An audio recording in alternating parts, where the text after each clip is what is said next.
the first time that adoption hit my radar in a significant way. But I was at a leadership network meeting with other pastors, and one of the pastors had just gotten back from Africa, and he was telling the story of finalizing this adoption and what he had gone through, but he spoke a lot about the realities of adoption in Africa and how these kids have a very short life expectancy, but some crazy percentage of these kids weren't going to live to 18.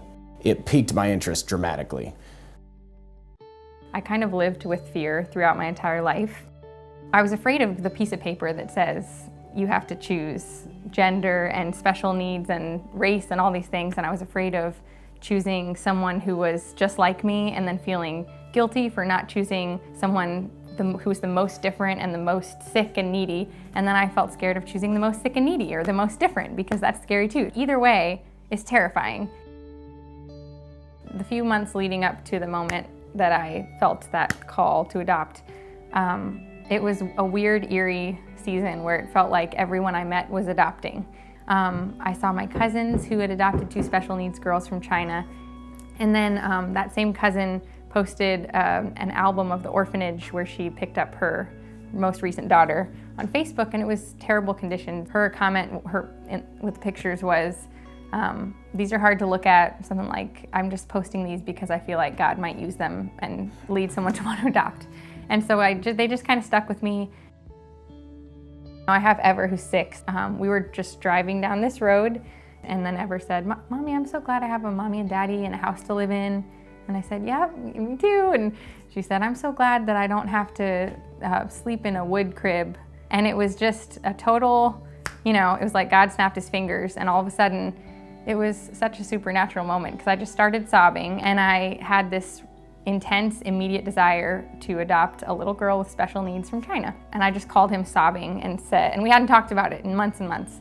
And I told him, and he said, okay, let's call adoption agencies. We had felt like God might be calling us to deafness, and we didn't know why, but we checked yes to deafness. And so we saw her and we thought, okay, well, let's not say no. Let's, just see where this leads. So we get the file, we get all the information, and then we get the doctor's opinions, which are not good. So that was a scary moment, because we both felt so clearly called to her. And I just remember standing up in that same spot in the bedroom where we had the other talk when I was afraid. And I said the same fears, like, is this, what are we doing? And then Brandon said, no matter how hard it's gonna be, it's never the wrong decision to bring a human being, an orphan, into your family. Like, we're never gonna look back and say, this was a bad decision. And that brought me a lot of peace.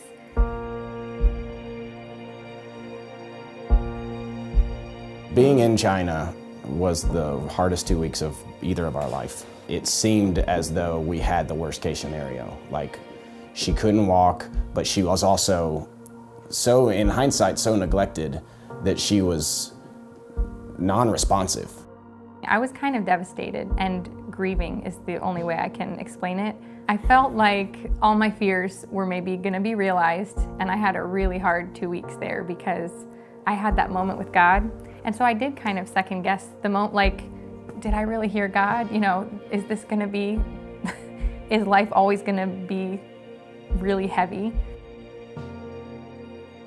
It's the couple of days after we had brought her into our family, and she's nothing. She's just a body is what it feels like. She's just a too small body. And it feels like she's gonna be that way forever. And I'm fighting for joy. I'm fighting for peace. And we're on this travel bus going to, some tchotchke shop or something with all the other adoptive families, and Joy's sitting next to me, semi-catatonic, and the other 2 girls are with Scarlet on the other side of the bus. And I'm just face forward, and I'm asking the Lord, I need a word right now. I need to know what it is for me and for my family. What is it? And I'm just firing through verses in my head. What's the one I gotta have right now? And I only remembered half of it. I could remember, by something, I promise you, by something we cry out, Abba, Father. And that's what I felt like in this moment. Like, oh my gosh, it's okay for me to cry right now. Like, yes, I'm gonna cry. But I don't just cry, you hear. And it's because you're my dad, and I'm just gonna cry to you, and I know that you're listening, and I know that even if I'm the worst father to this little girl, because I'm so scared right now, you're still my father, and it's not gonna change how you feel about me, it's not gonna change how you love me, and I'm just preaching to myself.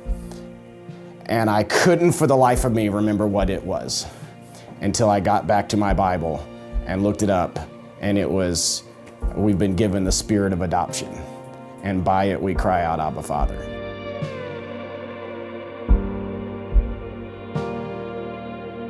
That 2 weeks was a life-changing moment to me, because I don't think it's hard to ever see life the same, I think, when you see that type of suffering and you feel that type of potential, sort of reality for your life. And the Lord is so real in it and so kind in it. He was gonna be enough for every day for the rest of our life. He was gonna be enough. After that first really hard, scary week, she learned sign for food, and then she learned drink. And then after that point, it was unbelievable the speed at which she started growing and developing in every way. Now, we brought her home not walking, and I think it was 2 or 3 weeks later, she was walking. And then she's waddling, and then she's trying to run. 5, 6, 7, 8, 9, 10! And after a few weeks, that same doctor who had said, I don't know, he would run out into the lobby to meet us and be like, how's she doing? Oh my goodness. Back when we were sitting on the bed filling out this form of special needs, and we looked at each other and said, deafness? Okay, we're not gonna say no to this. I remember closing my computer, and then I went in the other room and I was praying, and I just said, God, why are we doing this? What is this gonna do to my family? Why am I gonna ask my family to learn sign language and adjust their lives in such a huge way? And it was one of those rare moments for me where the Holy Spirit, I just knew that He was speaking to me. And He just said, look at how I adjusted my life for you.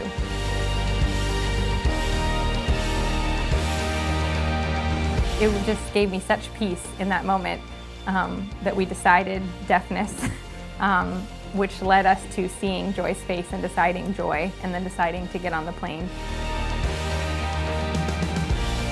I've never felt more peace because God has been so near, and